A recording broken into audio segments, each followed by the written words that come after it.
You know, a lot of guys have been asking me about this hood I have, and I swear I thought I did a video on it, but I haven't. This is a fiberglass hood, and it does have the capabilities of breathing. It's a functional hood.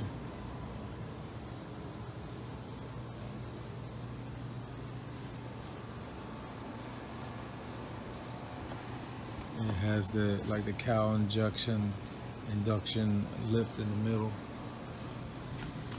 and this is reminiscent of some other Dodge Ram hoods. Let me open the hood for you. So, like I said, it is functional.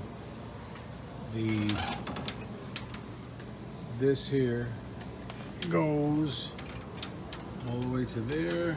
It comes over here, and this is where it sets down on your air box. I don't have an air box, but most of you guys will have the air box there if you don't have the twin turbo set up. So there's that, and there's the vents,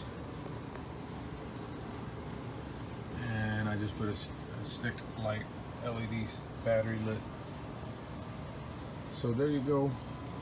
Sorry guys, thought that I did this video, but I haven't. So my bad. Be good. Oh, and I'll leave a link to where you can buy the hood. Alright guys, be cool.